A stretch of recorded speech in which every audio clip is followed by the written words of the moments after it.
kinjaza. Tuislamu hivi sasa tutapata kama dakika 5 tupate chakula cha roho, na tunaomba ustaz asizidishe katika dakika hizo inshallah, kwa sababu wenzetu wanakwenda mbali. Tupate wangu kidogo ili nafsi ziondoke hapa na zawadi inshallah. Inshallah ninaalika na tafadhali.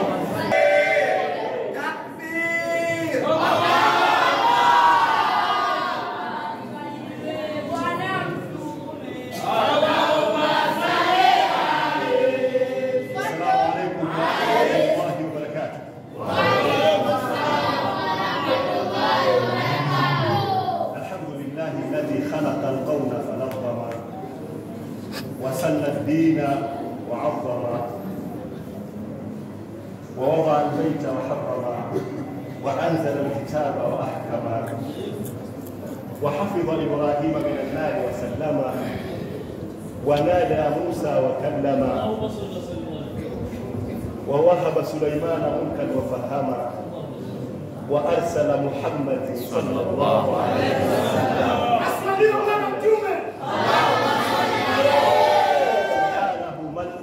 مكانه وأعظم. أشهد أن لا إله إلا الله وحده لا شريك له، وأشهد أن سيدنا ومحبنا ومصطفنا ومعلمنا محمدا عبده ورسوله. أما بعد، ndugu zangu watukufu wa Islam, nimepewa dakika chache sana, lakini kwa uchache huo namuomba Mwenyezi Mungu anikunjulie kifua changu na aniondoshee matatizo katika ulimi wangu ili iweze kufahamika kauli yangu inshallah. Cha kwanza nachotaka kukizungumza, kuna bwana mmoja pale aliposimama alikuwa anasema kwamba mabidaa wanatuambia tusome maulidi. Tusomeni maulidi. Tusomeni sana maulidi. Kuna mmoja aliniuliza, akaniambia bwana, mimi mnasoma maulidi, hivi maulidi imetajwa katika Qur'an? Mimi nikamuuliza kwani maulidi maana yake ni nini? Na akanijibu sahihi, akanambia ni kutaja mazazi. Kaambia basi kama maulidi ni kutaja mazazi katika Qur'an, maulidi yametajwa mara nyingi. Mimi pamoja na uchache wangu wa elimu, lakini najua kwamba Allah subhanahu wa ta'ala ndani ya Qur'ani kataja maulidi ya watu 5 tofauti. Ya kwanza katika sura Ali Imran anasema Allah subhanahu wa ta'ala, idh qalat imra'atu Imran rabbi inni nadhartu laka ma fi batni muharraran fataqabbal minni. Akaendelea Allah kusema mpaka pale alisema falamma wada'atha qalat rabbi inni wada'atuha untha wa laysa dhakaru kal untha wa inni sammaytuha Maryam.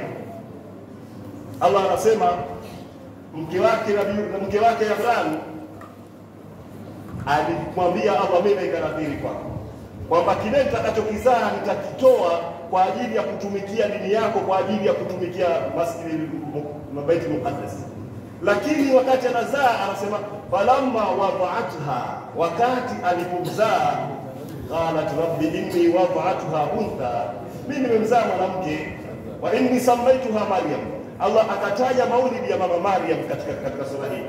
Lakini katika sura Maryam Allah anataja maulidi ya watu wawili, Nabiiullah Zakaria na Nabiiullah Isa. fa akhadha al-mahadu ila jiz'in nakhlat qalat rabbi akhadha al-mahadu ila jiz'in nakhlat tusakit ilayki rutban janiya. Allah anataja hapa mazazi ya Nabiiullah Isa, kazaliwa zaliwaje. Lakini Nabiiullah Zakaria akatajwa, Allah akataja mazazi ya Nabiiullah Musa, akaelezea mpaka alipotiwa katika kisanduku katika baharini. Allah anataja mazazi, lakini hata ya Mtume Muhammad sallallahu alaihi wasallam Allah ameyataja katika Qur'an. Allah anasema la umruka innahum fi ghamaratihim yal'abun. Allah anaapa akiapia umri wa Mtume Muhammad sallallahu alaihi wasallam. Sasa umri wa mtu unaanzia wapi? Anapozaliwa kushua anasema umri wa mtu unaanzia anapozaliwa mpaka anakufa. Allah akataja mazazi ya mtume, akataja maisha ya mtume mpaka kufa kwa Mtume Muhammad sallallahu alaihi wasallam. Lakini wakirejea katika Qur'ani wanakuta maulidi imetajwa katika Qur'ani. Hilo moja. Lakini la pili, Allah subhanahu wa ta'ala anatuambia katika Qur'ani, akimwambia mtume wake, wama arsalnaka illa rahmatan lil alamin. Katika tafsiri aya hii Sayyid Abdullah ibn Abbas anataja kwa kusema, alitafsiri katika aya anasema wa bifadli min Allah wa rahmatihi falidhalika falyafrah.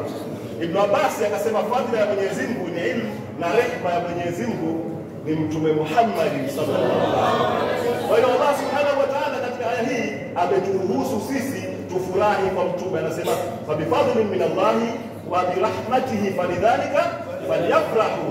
Allah ataturuhusu tufurahi, wala wasikuzie. Allah ameshaturuhusu sisi tufurahi. Na Ibn Abbas halu hadhihi al-umma, hibru hadhihi al-umma, Mtume sallallahu alaihi wasallam, Allahumma faqihu fi din wa 'allimhu ta'wil wa tafsir. Alimwombea dua Ibn Abbas ambaye kaombewa dua na mtume, anasema fadhila za Mwenyezi Mungu ni ilmu. Ilmu Allah tupaini kwa fadhila kubwa sana, lakini na rehema za Mwenyezi Mungu ni Mtume Muhammad. Na hili Allah atalithibitisha, anasema hivi, wama arsalnaka illa rahmatan lil alamin.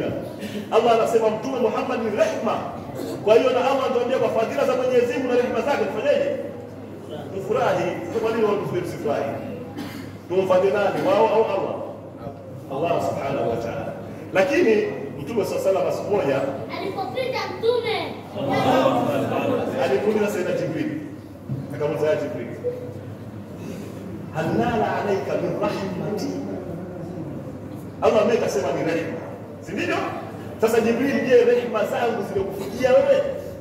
Allah anasema na Mtume Muhammad, wama arsalnaka illa rahmatan lil alamin, viumbe wote, na Jibril ni kiumbe.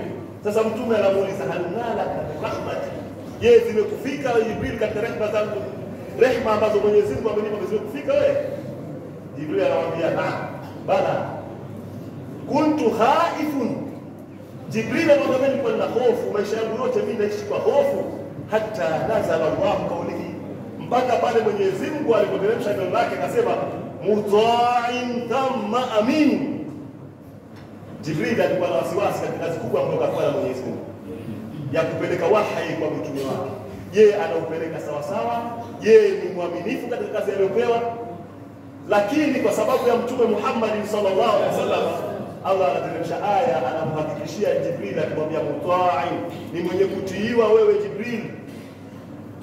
Ahli samawati wote wanakutii wewe, lakini thumma aminun, wewe katika kazi ambayo umepewa ya kupeleka wahi, wewe ni mwaminifu. Basi na Jibril asema hapa nikatulizana, kwa rehema hizi nikatulizana, kwa maana nikajua mimi ni mwaminifu.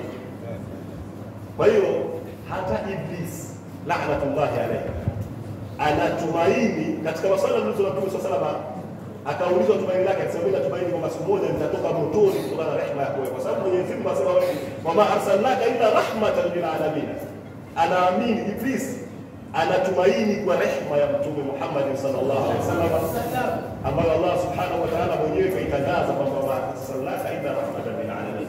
Kwa hiyo kwa kumalizia, nilikuwa muda mdogo na mimi nikimzungumza mtume nataka nimzungumze, lakini muda uliokuwa ni mdogo. Watu wa mito wananijua, wanacheka wenyewe kwamba mimi nikikaza kutaja Mtume sallallahu alaihi wasallam mpaka nikitoe kazi.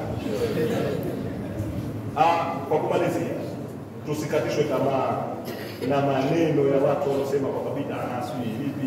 Hawa kwanza ni wapigu kwa kufanya ibada. Ibada nyingi wamezitilia bid'a mpaka kumtaja Mwenyezi Mungu la ilaha illa Allah. Wameshasema kwamba ni bid'a. Watu wanakuwa kwa mashairi la ilaha illa Allah, la ilaha illa Allah. Wakati Mtume sallallahu alaihi wasallam asema dhikrullah, kisirisheni sana kumtaja Allah hata atakuwa majnun, mpaka watu kwa wenyewe lazima. Na tayari shakuwa nabii wa lazima. Nasikia bala la ilaha illa Allah,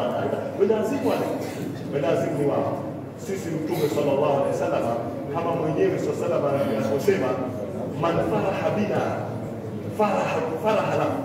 Mtume anasema yote atakayefurahi kwa ajili yetu, basi nasema furahi kwa ajili yako. tuhakikishe na tuwe na uhakika kwamba hichi tunachokifanya Mtume sallallahu alaihi wasallam anafurahi kwa ajili yetu, na Mtume akifurahi na Allah anafurahi vile vile.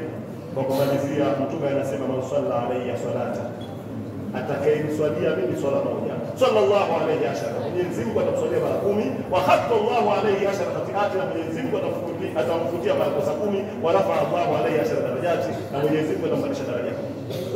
Na asalimu kwa Mtume